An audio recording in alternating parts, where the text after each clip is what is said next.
Well, hey there. In this video, we are calling out all designers who have been on Zazzle maybe for a while, or maybe you've created your Zazzle store just recently, but you want to start to get your designs noticed on Zazzle because you've been posting products for sale and maybe they haven't been found yet.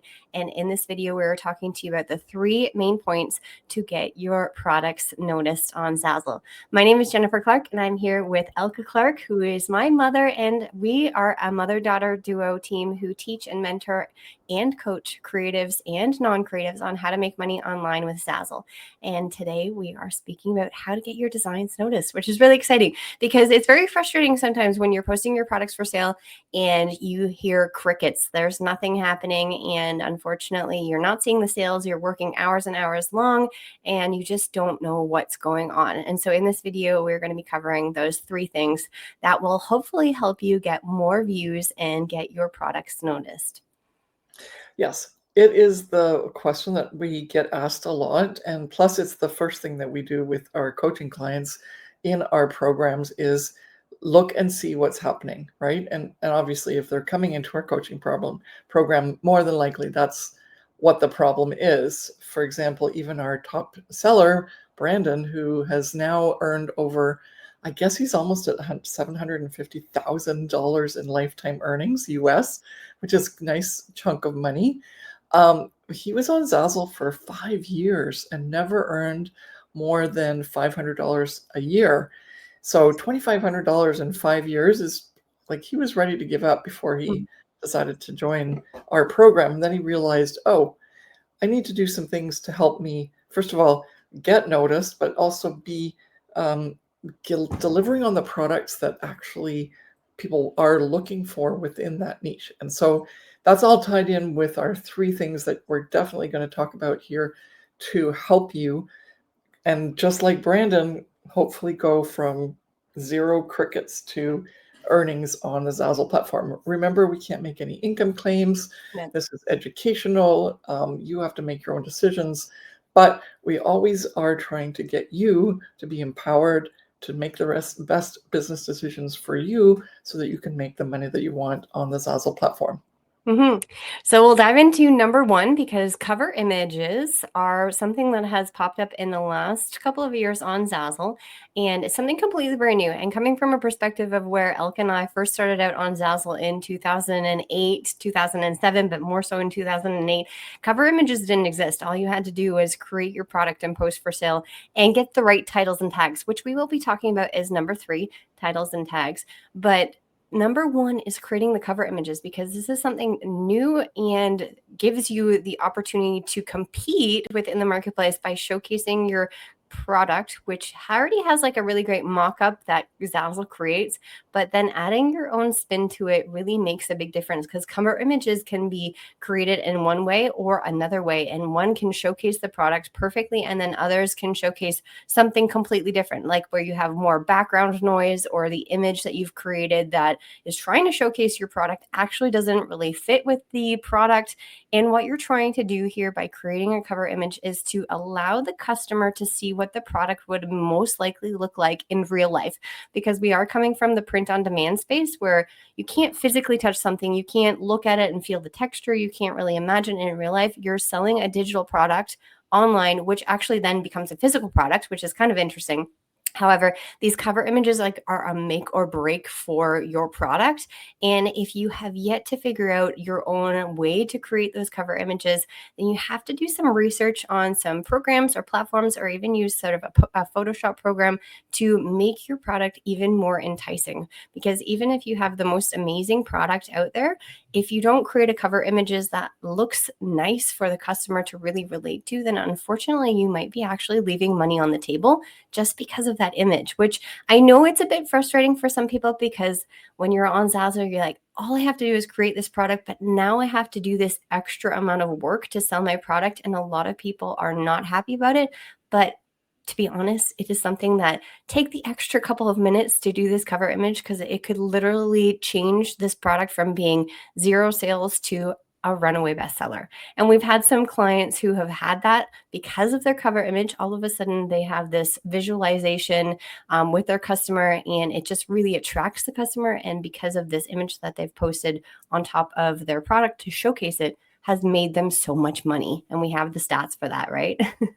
And just to back up, because Jen just like gave a ton of information, but cover images product mock-ups, right? Like in Right. Zazzle speak, that's what Zazzle says and calls them. But if you haven't been on Zazzle, then you might know them as product mock-ups.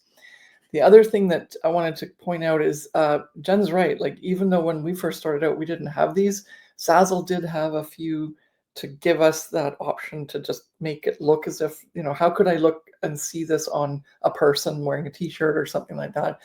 And it is one of the technologies that they had initially that was at least made them stand out from the rest.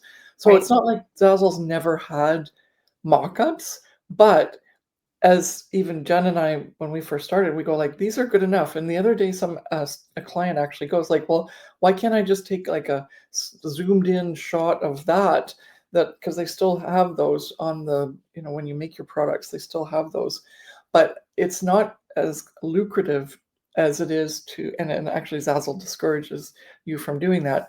Instead, you should really try to find some way to position your products better in terms of the background and how, and like an in situ kind of thing where you see it in the where someone's using it, like are they holding it in their hand like a cell phone case, or is it a pillow on a sofa or something like that, which makes much more sense, and allows the customer to, as Jen said, really visualize what something is and how it'll look in their home, or on their person or whatever. And I think that's the key here is you don't sell an empty house as easily as you sell a staged house. And so same sort of deal, you're staging your product really. And because of that, actually Jen and I, even a long time ago, before they had cover images, we on our blogs and whenever we talked about our products and sent out information about them, we always staged our products. And that was, I think, it's one of the reasons why we did so well. And now Zazzle has that opportunity for you to upload those extra images, because before you couldn't add these extra mock-up cover images for your product into the visual area where it showcases the product. So super, super important. Don't look at it as a chore. Look at it as this could make me money. And yeah, time and time again, client after client after client. Always, always, always. The first thing we do, if everything else is good, like it's a good design, titles and tags are good, and everything else is good, and they have it in a collection, change the cover image. And all of a sudden, and not just to any other cover image, it has to be a really, really good one that showcases it in right proportion, like coordinates with it. It really has to attract that customer because it's like your billboard, right? It's basically your advertising. And Mhm. it's so, so important. That's why it's number one right here.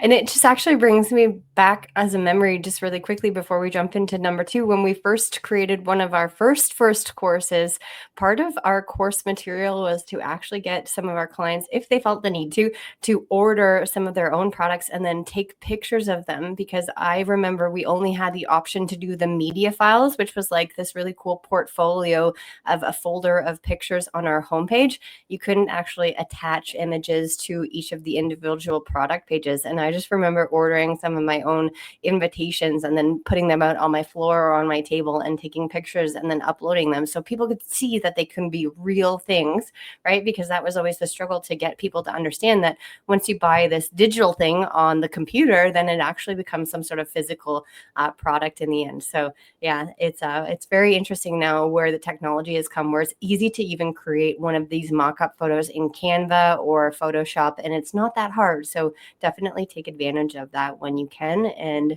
it will make a difference for your product. The Yeah. second one is put your Zazzle product into collections, okay? Because collections are something that a lot of people don't understand fully and don't utilize properly, where you can really use them to cross-sell and promote and create these browser and buyer collections.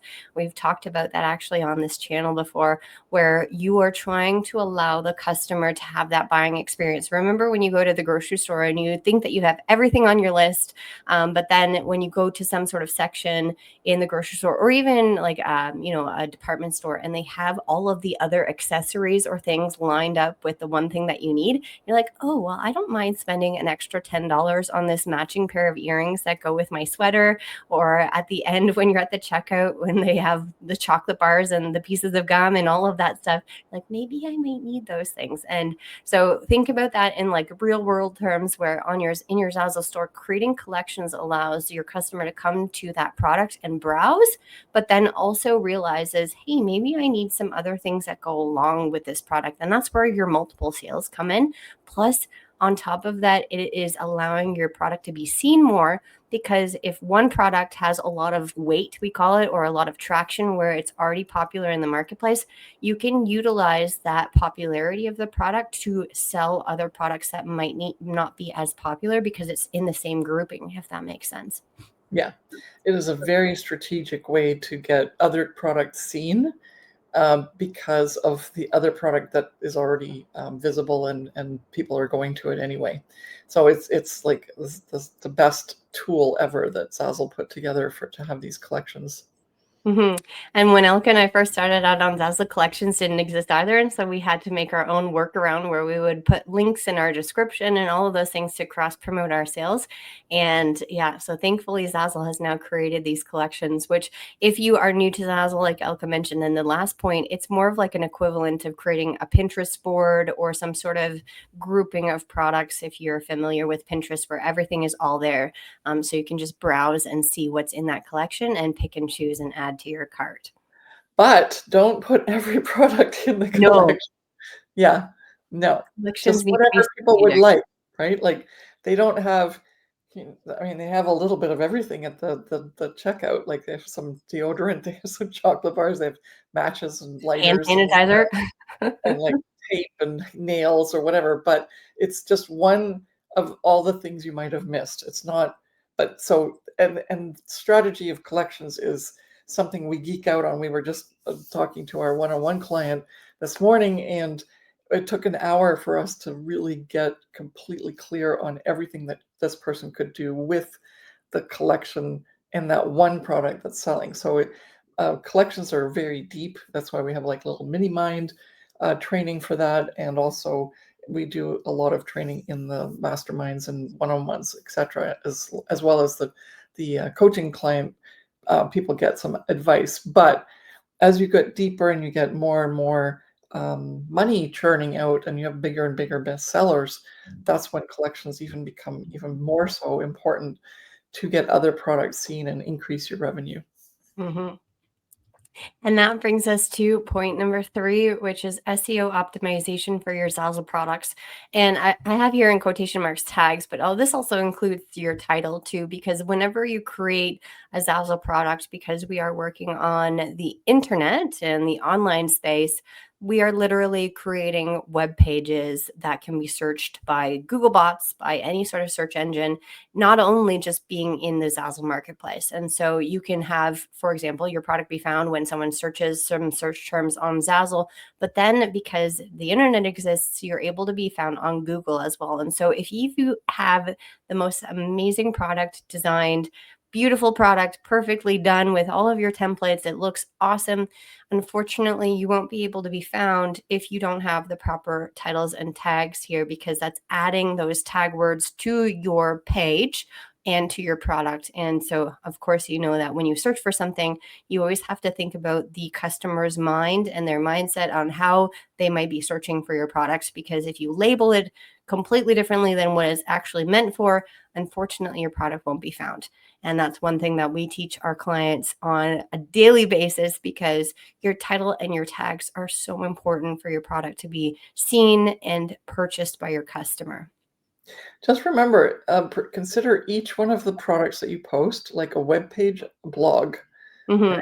So, and whether you say web page or website or whatever, but literally it's a blog. So when someone says, "Oh, you have to make a blog," then you have to have some keywords and some alt text, etc. That's what we're talking about, because that is actually what's happening with each one of your product listings. It's so different than Etsy, because it's really integrated into, like, every product listing is integrated into Zazzle's website. And so these keywords are so crucial to not only have Zazzle's algorithms search for them within the Zazzle marketplace, which is on the Zazzle site, but also when Zazzle feeds it to Google, which happens, both the images and the keywords, and if those aren't superb in terms of how they match up equally with what a customer would use to search those, then your products won't be seen, right? Mhm. And that's what we're doing here. We're teaching you what to do to have your products seen and found and sold. Mhm. So thank you so much for watching this video. Obviously, there's a lot more that needs to be spoken about with these 3 points that we can't dive into in 15 minutes, but this is how you can help your products on Zazzle get stand out and get noticed and hopefully be purchased. If you want some more information on how you can learn more with us, then there's some really great links in the description of this video. There's a free downloadable for you, and there's also some links that will help you out if you want to decide to come into one of our courses or programs. Make sure that you subscribe to this video and also give us your feedback. Comment here below. We love hearing what you feel about this video, and then also anything that you've learned from this video. It's really great to understand a little bit more about our community and how you are progressing on your Zazzle journey to success. Thank you so much for watching, and we'll see you in the next one. Bye. Bye.